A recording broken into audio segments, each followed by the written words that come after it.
You're watching the God Summit, brought to you by the Review of Religions.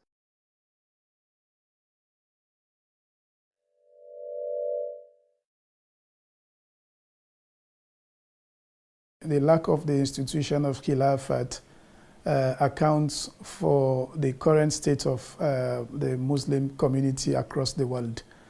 If we take a survey of what is happening across the world to the failure of Islamic governments, wars in Muslim republics, about good many 54 or so Islamic republics, they are all challenged. Many sects in the house of Islam, so many wealth from most of the Muslim world in terms of material wealth, but today the spiritual wealth, the spiritual well-being of the Ummah is very clearly missing in our lives. Islam has spread so far across the world, but there is no holding center for a greater part of the Ummah. So it is anybody's suggestion in this day and age that there is no hope for the Ummah, because the one that was foretold to have appeared to serve as the rallying point, the uniting point, the holding center for the Ummah, as clearly foretold by the Holy Prophet Muhammad sallallahu alaihi wasallam, with indicators emerging from the Holy Quran very clearly, and practical establishment or re-establishment of Islam as in the hands of the Imam of the age, which accounts for the renaissance of Islam in the hands of Hazrat Mirza Ghulam Ahmad alayhi salam. The world have rejected this reformer foretold by the Holy Prophet Muhammad sallallahu alaihi wasallam. So if they have not benefited from the appearance of this reformer, the Imam al-Mahdi, then they cannot benefit from the institution of Khilafat. And how do we have to appreciate the institution of Khilafat at this level? If you take a look at chapter 24, verse 56 of the Holy Quran, you will clearly see that Allah has promised to those who obey Him and obey His Prophet that from amongst them He will give them the institution of successors, Khilafat. So the Muslims should be asking what has happened to this verse in Surah Nur in this day and age, 14 centuries after the appearance of Muhammad Mustafa sallallahu alaihi wasallam. If we deny the appearance of the Imam of the age and we are not benefiting from the institution of Khilafat, then the question is, where have we found the fulfillment of the verse in Surah Nur?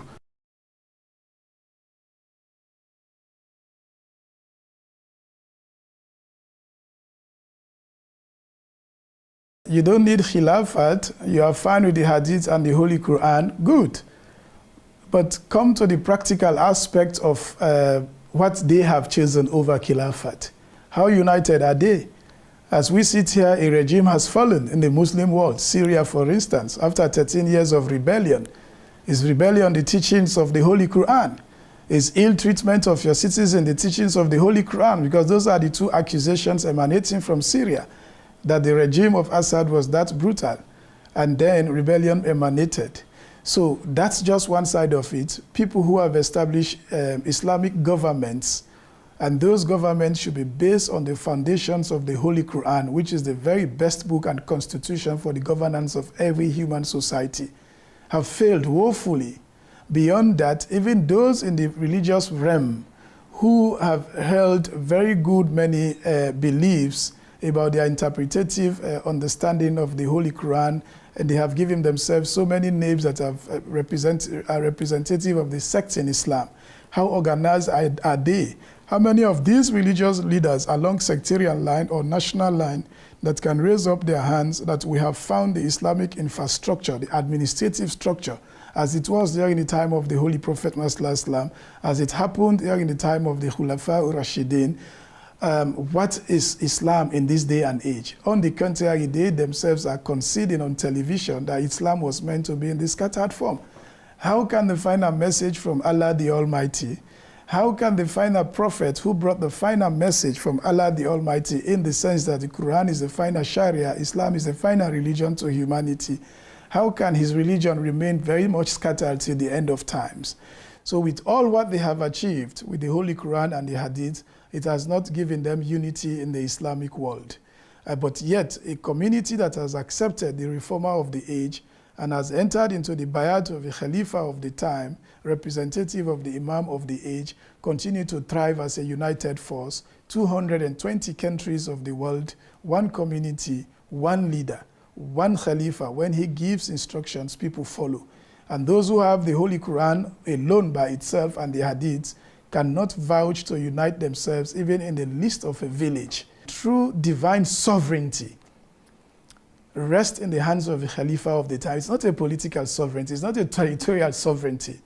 As I have said, 220 countries of the world, you have a blessed man governing over those Jamaats in 220 countries of the world without a standing army, without a police force, without any United Nations agreement. Wherever his voice reaches in his Friday sermons, his addresses, and administrative directions and instructions going across the world, the followers are ready to comply, irrespective of the divergence of humanity on planet Earth, along racial, tribal, regional, national, and all the other lines. We are all united as one force under the roof of the institution of Caliphate Ahmadiyya. So if the Muslims were to demonstrate just one example that will stand parallel to this of the Ahmadiyya Khilafat established, then we will see the proof of when they talk about they have received the blessings of the Holy Quran and that of the Hadith, and there is no need for Khilafat. The divine sovereignty rests in the hands of the Khalifa, and that sovereignty is not limited by territory. That sovereignty does not require any physical territorial conquest. That sovereignty does not require political power. All that is needed for the establishment of this sovereignty was the divine command of Allah, which happened in 1889 with the blessed appearance of the Imam of the age. And those who follow Jamaat history, they now know there is no mistake, there is no error. Before the demise of Hazrat Mirza Ghulam Ahmad alayhi Islam, he said the second manifestation will come, but you will not benefit from it until I depart.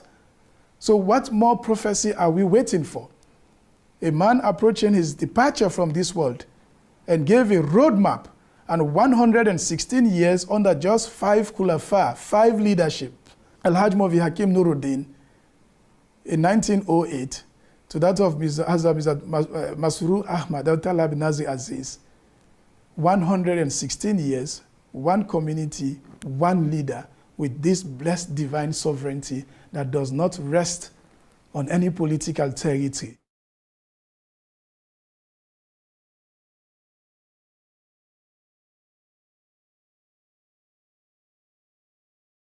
The moment Huzuri Anwar received my hands in his blessed palms, it's so emotional that you find it very much difficult to describe.